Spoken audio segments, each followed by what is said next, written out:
Imagine waking up to the low, bone-rattling groan of diesel engines and strangers tearing into the soil around your home.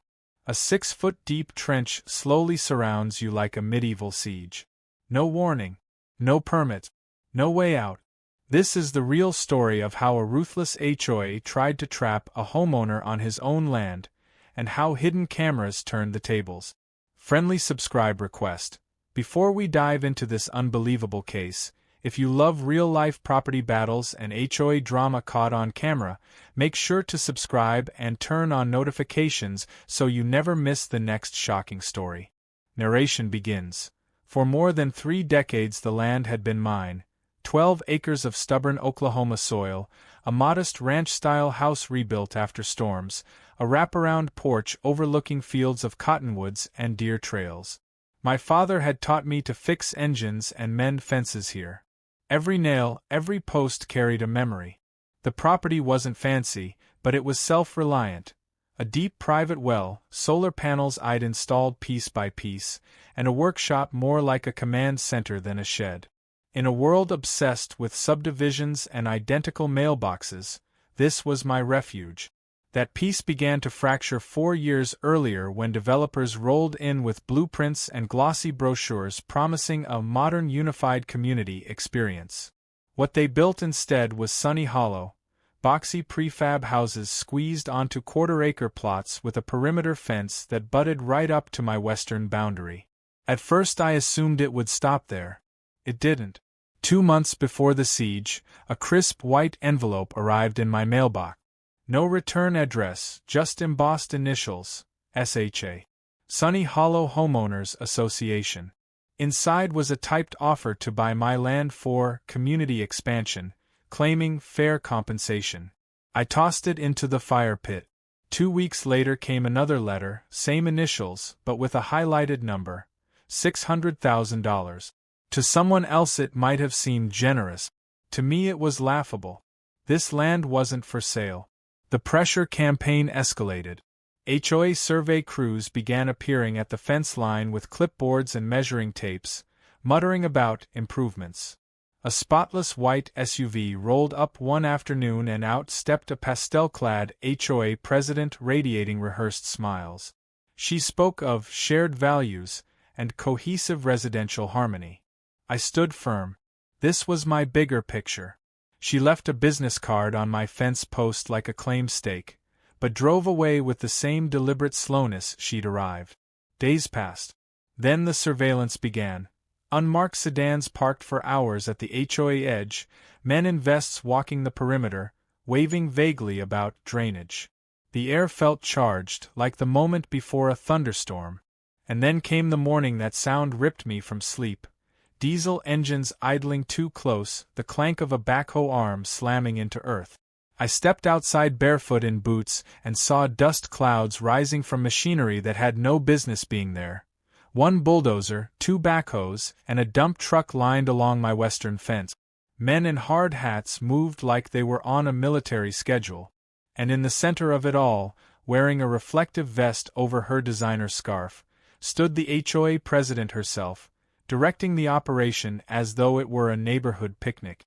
The trench they were carving started 4 feet from my fence and ran deep, deeper than a foundation footing, widening by the minute. The machines looped the dig, moving to encircle my entire border. It wasn't routine drainage. It was entrapment disguised as construction. I could already see where it was headed. Once the full circle was complete, my only driveway to the county road would be gone. Inside my house, rage replaced disbelief.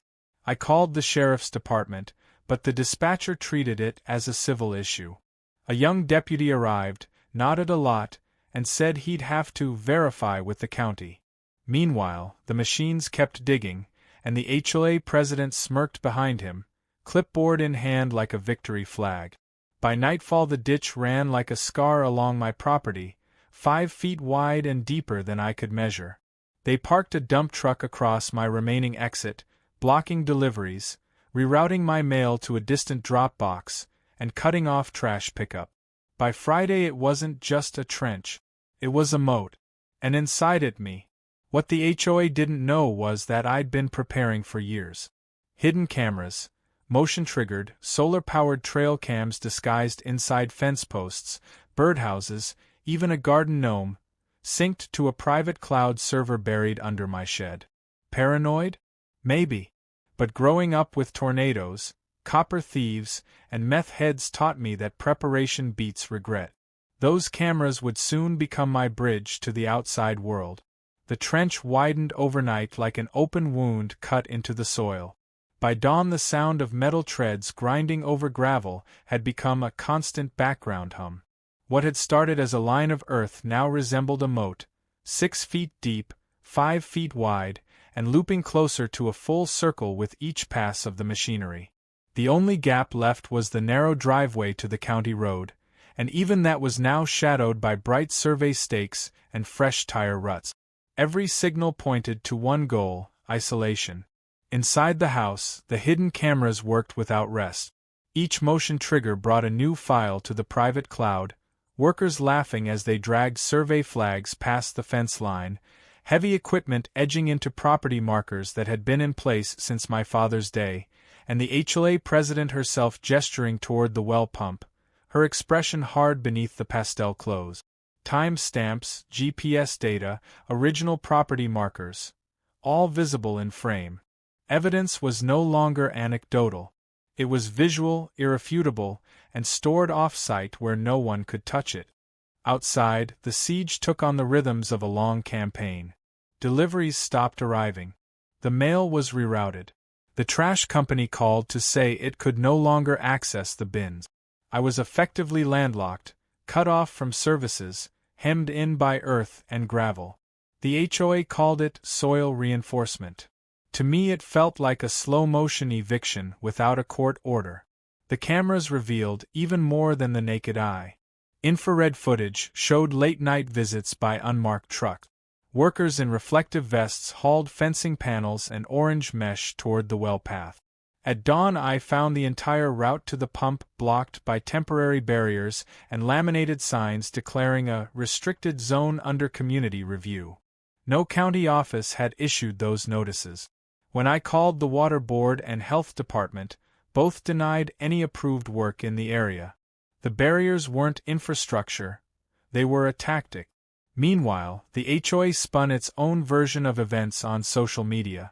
A community alert post appeared on the Sunny Hollow Facebook page describing me as a non-compliant property owner obstructing essential upgrades. Some residents believed it. Others began to ask pointed questions.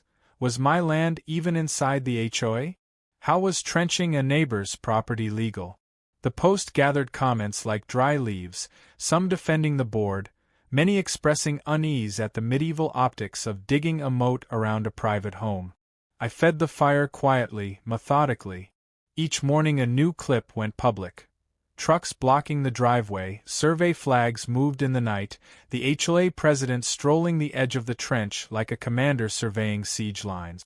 My follower count doubled, then tripled. People from out of state began sharing memes. When the HOA becomes a dictatorship, you build a moat, spreading the story far beyond county lines. Even local news reporters took notice. One crew hiked in through the woods to film the scene because the access road was blocked. Still, the HOA doubled down. Gravel trucks arrived early Monday, dumping loads into the open trench near my eastern gate. Workers spread the stone into a suspiciously neat roadway. The laminated badges on their vests read, Sunny Hollow Infrastructure Division, but no such department existed in any county database. When confronted with the original survey marker, they left, but the gravel stayed, packed tight like a driveway to nowhere. By midweek, the tactics shifted again. The cameras captured 2 men in reflective vests attempting to install a fence directly across the path to the well pump, effectively cutting off water access.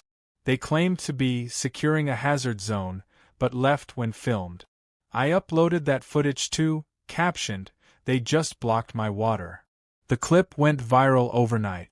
The comments section exploded with outrage, tags to local officials, and calls for legal intervention.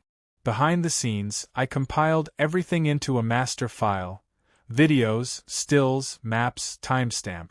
My lawyer filed an emergency motion for injunctive relief, citing interference with essential infrastructure. The county, once silent, began to stir. A city planner called to apologize, claiming no knowledge of the HOA's actions. A reporter discovered that the permits the HOA had shown deputies were forgeries, their watermarks mismatched, their signatures recycled from old files, one belonging to an official who had been dead for 3 years. The siege was no longer a private dispute. It was a public scandal unfolding in real time. And still the trench deepened, gravel hardened, and barriers multiplied. At night Banjo lay by the door, ears flicking at distant engines. I sat in the workshop with a lukewarm mug of coffee, watching the cameras like a sentry on a battlement, feeling the shift from defense to counterattack building inside me. Because while the HOA had built a moat, I had built something else, a bridge made of surveillance footage, public outrage, and a growing army of online witnesses. Each file uploaded was another plank in that bridge. Each share, each comment, each news story another nail. The siege was turning into a spotlight, and under that glare the pastel facade of the HOA began to crack.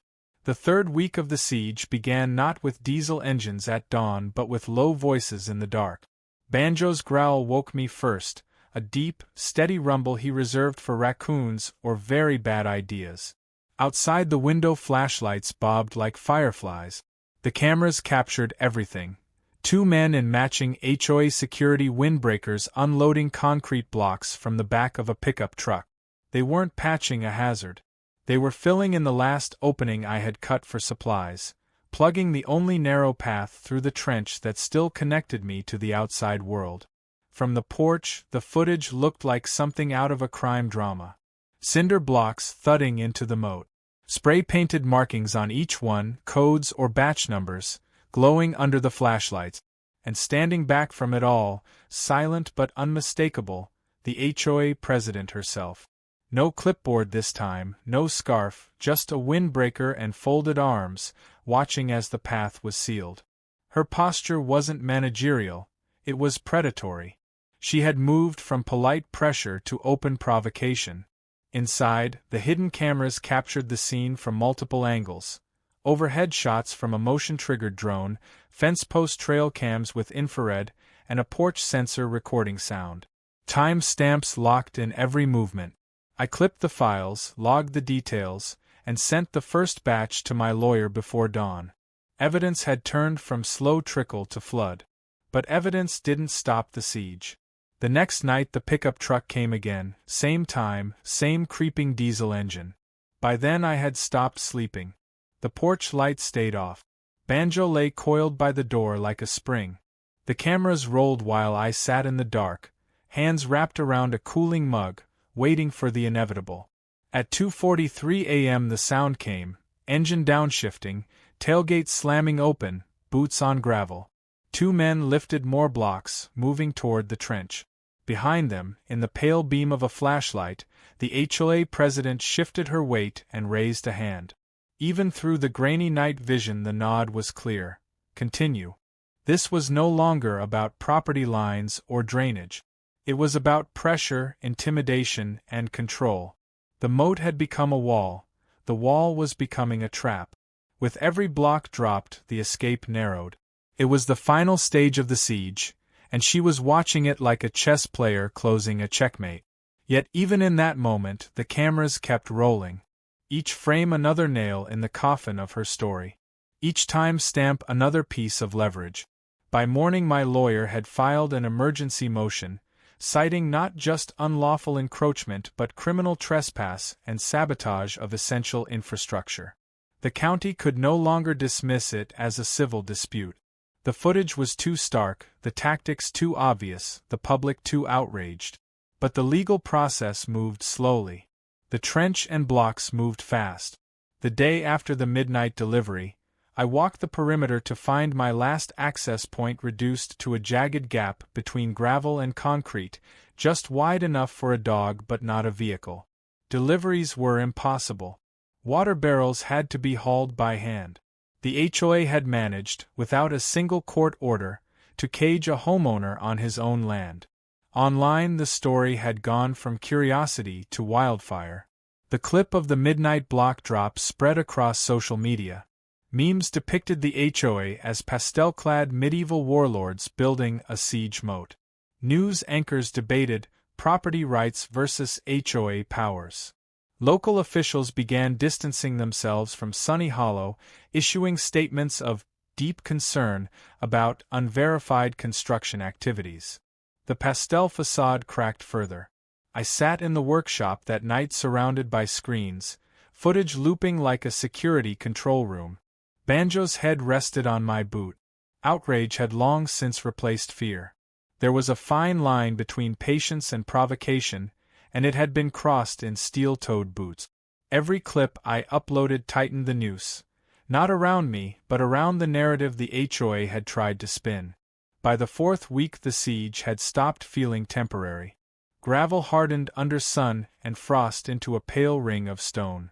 The trench now looked less like a construction project and more like a deliberate barrier, its edges squared off, its depth constant, a man-made canyon severing a home from the world. Each morning fresh tire tracks appeared near the blocked driveway. Each night the cameras recorded movement. Flashlights, orange vests, figures carrying tools and panels into the dark. What had started as a dispute over land had transformed into a slow-motion assault.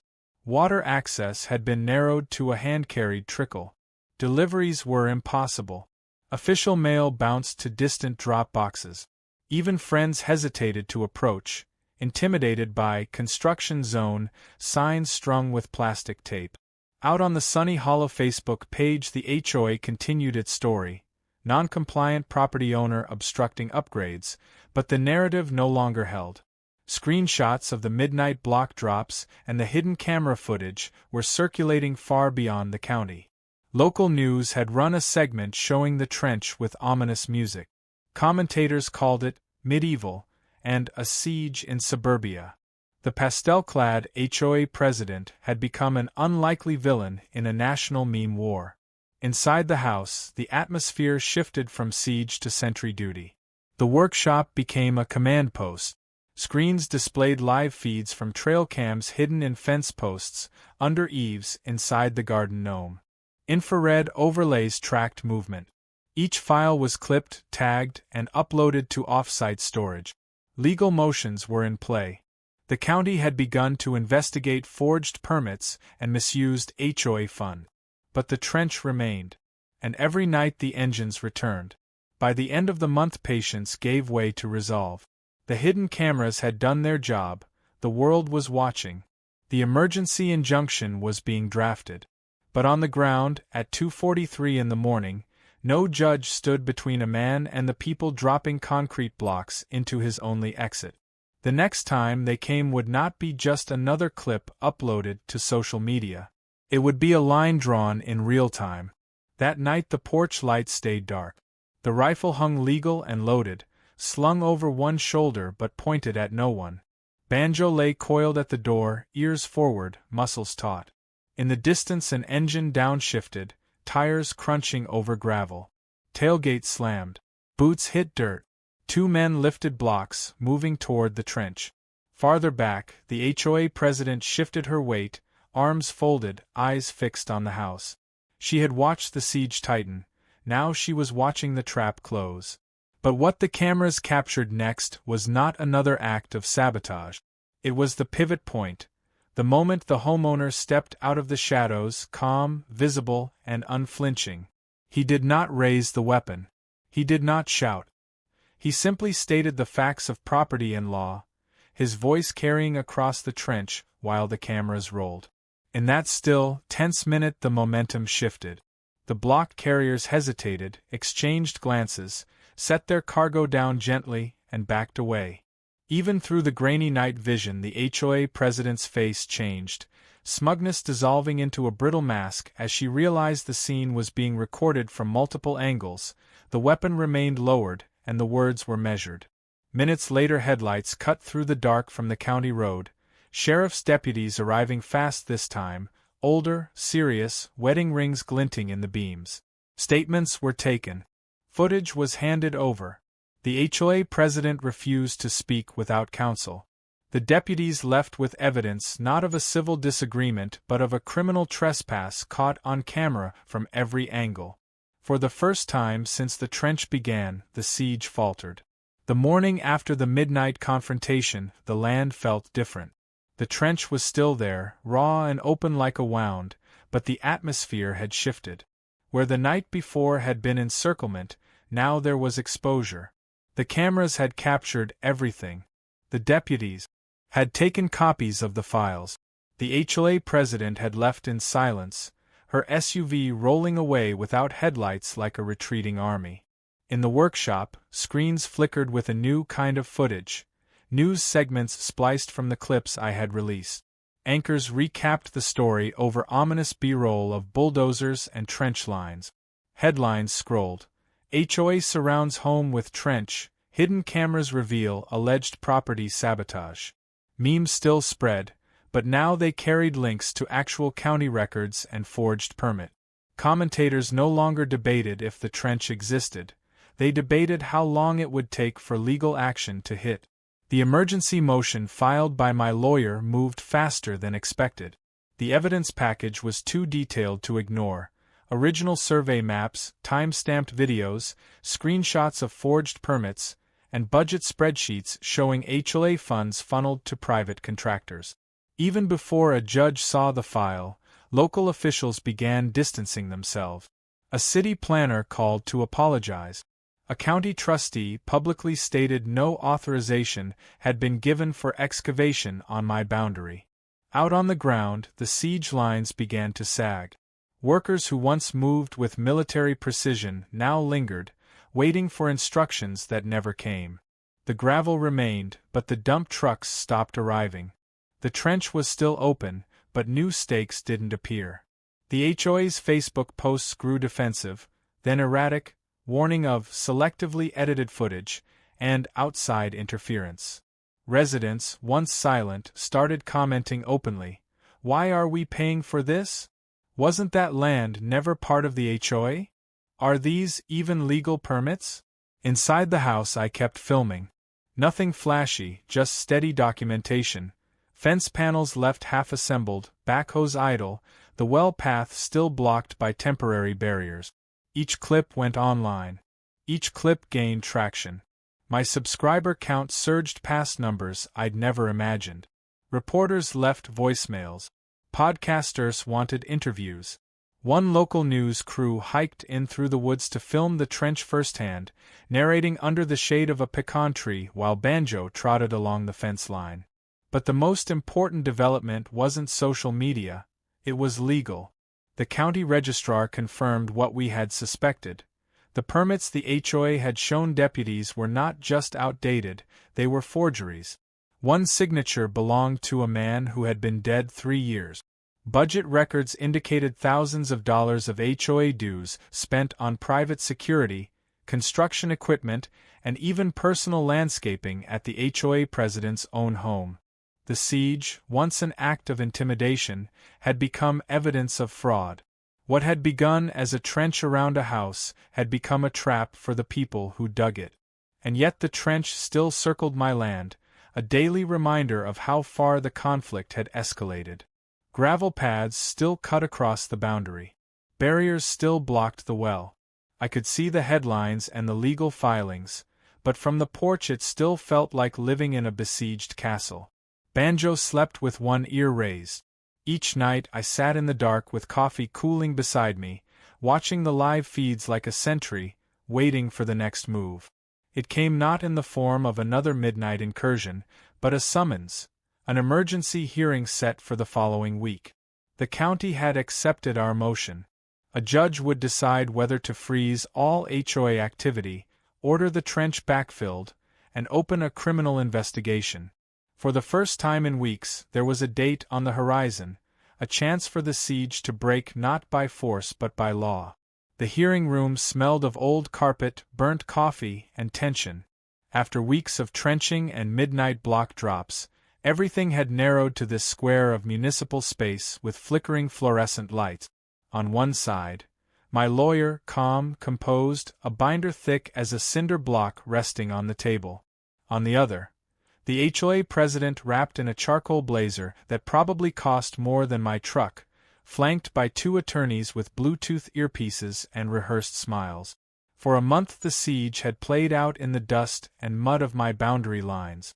Now it shifted to a place where paper carried more weight than bulldozers. Judge Dunley presided, a cranky veteran of zoning disputes with a reputation for impatience. He read from the docket with clipped precision, an emergency injunction request against Sunny Hollow HOA, filed by a private landowner, alleging unlawful encroachment, infrastructure sabotage, and harassment. The HOA's counsel spoke first. Polished, performative, and carefully vague, he talked about miscommunication and shared community vision. He described the trench as a drainage solution and the midnight block drops as unauthorized subcontractors acting independently. He claimed the surveillance footage was selectively edited and potentially misleading. Every phrase was designed to soften the edges of weeks of aggression. Then my lawyer stood. Her voice didn't rise. It cut. She laid out original survey maps signed and sealed by the county, a timeline of each trench dig and obstruction with matching video stills, a spreadsheet of HOA budget expenditures showing tens of thousands diverted to private contractors without community approval. Each exhibit was placed before the judge like a brick in a wall, the very kind of wall the HOA had tried to build around my home. Finally she produced the clincher. The permits the HOA had waived at deputies, now verified by the registrar's office as forgeries. One signature belonged to a county official dead 3 years. The watermarks didn't match. The file numbers were recycled. This wasn't miscommunication. It was fraud. Across the table, the HOA president paled. Her attorneys stopped scribbling note. The polished narrative cracked like thin ice. Judge Dunley tapped his pen for a long moment before speaking. When he did, the words fell like a gavel, an immediate cease and desist on all HOA activity involving my property, the trench to be backfilled, the well unblocked, access restored within 7 days, a full criminal investigation to follow. The pastel siege had reached its breaking point. The order went out in the judge's dry monotone, but in that small room it felt like a levee giving way. For weeks I had been the man inside the moat. In one afternoon, the moat became evidence. Outside the courthouse, reporters waited with cameras. Residents of Sunny Hollow hovered at the edges, some glaring, some whispering apologies. I didn't stop to speak.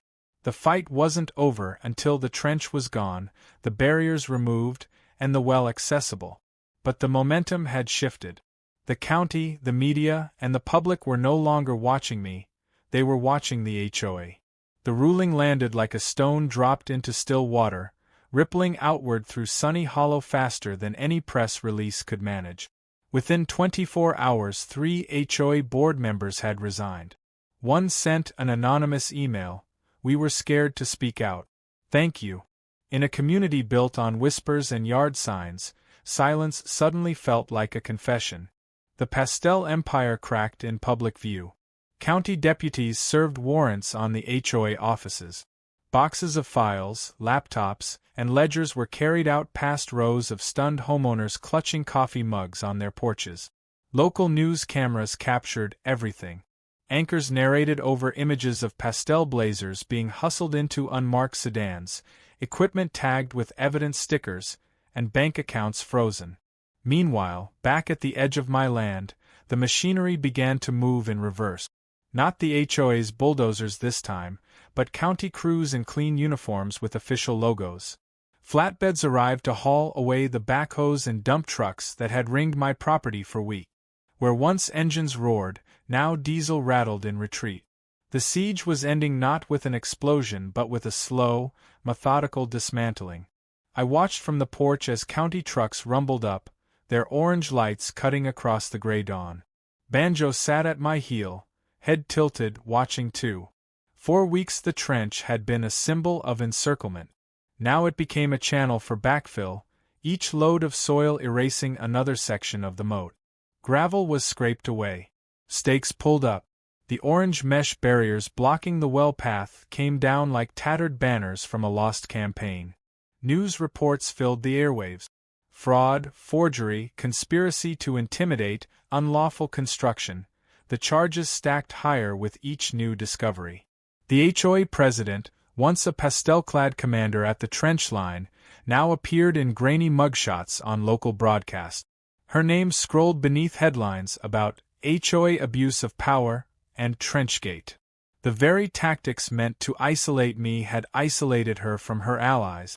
On the Sunny Hollow Facebook page the tone flipped overnight. Posts once defending the board now apologized, condemned, or simply vanished. Residents who had doubted began sending messages of support, offering bottled water, grocery runs, or just quiet solidarity. The narrative had turned. I was no longer the man trapped inside a moat. I was the homeowner who had endured, documented, and exposed. Even as the moat filled and barriers fell, I kept the cameras rolling. Not out of paranoia now but out of principle, evidence of restoration to balance the evidence of encroachment. Each day new footage showed the trench shrinking, access returning, the land regaining its contours. The siege had become a cleanup operation. But inside the house the habits of siege remained. Coffee cooled beside the monitors. Banjo still slept with one ear raised. I still rose before dawn, checking feeds. Because even as the pastel empire crumbled, the scars it had carved into the soil, and into trust, remained. The trench would be filled, the well unblocked, the driveway restored. But memory was not so easily backfilled. Natural break for next chapter. The final chapter would not be about bulldozers or hearings. It would be about aftermath. Rebuilding fences, reclaiming quiet, and the small metal sign that marked the place where a neighborhood tried to dig a moat around a man's life. They came to fill the trench on a Tuesday morning. County crews, not HOA contractors, with clean machines and official logos. Where weeks earlier the roar of bulldozers had meant entrapment, now the same sound meant restoration. Soil poured back into the moat, smoothing the scar that had ringed my home. Gravel was scraped away, stakes yanked from the ground, and the orange mesh fencing that had blocked my well path fluttered to the dirt like a torn flag. From the porch Banjo and I watched as each section disappeared under fresh earth. The path to the well opened first, then the driveway to the county road, then the southern boundary where the first trench had been dug. In a matter of hours, weeks of spite and intimidation were undone. By noon the land was whole again. For the first time in a month there was no barrier between my home and the horizon. The fallout spread beyond my fence lines. The HOA president, once the pastel-clad commander of the trench, now faced a stack of charges: fraud, forgery, conspiracy to intimidate, unlawful construction. Her mugshot appeared on local broadcasts before her SUV was even towed from the Sunny Hollow office. The board dissolved entirely. A county trustee took control of the association's remaining asset. Homeowners who had once whispered behind closed doors now spoke openly about intimidation, misused funds, and secret vote. The pastel facade had collapsed into a legal minefield. 2 weeks later a letter arrived awarding compensation for damages, legal fees, and emotional distress, enough to rebuild fences, repave the driveway, and finally install the storm shelter I had been putting off for years. Yet it wasn't the money that mattered. It was the silence. No bulldozers at dawn, no forged permits waved at deputies, no pastel tyrants measuring grass height. On a crisp morning at the start of spring I began the slow work of reclaiming normal life. New cedar posts went into the soil, 10 feet tall with concrete footings.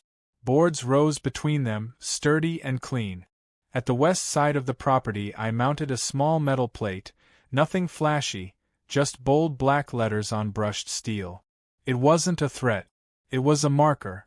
A reminder of what had happened here and how quickly community improvement could turn into siege tactic. Beyond the sign the land stretched wide and peaceful, cottonwoods leaning in the wind, Banjo thumping his tail against the porch boards. The cameras still stayed in place, not as weapons now but as quiet witnesses. They had turned isolation into exposure, siege into spotlight, and ultimately made the pastel warlords answer for every inch of soil they'd disturbed. The trench was gone, but the footage remained, an archive of how one homeowner had been surrounded, recorded, and then vindicated. As the sun lifted over the horizon, its light fell across freshly filled earth and the dark new fence line. For the first time in weeks, the air held no engine noise, only birds and wind.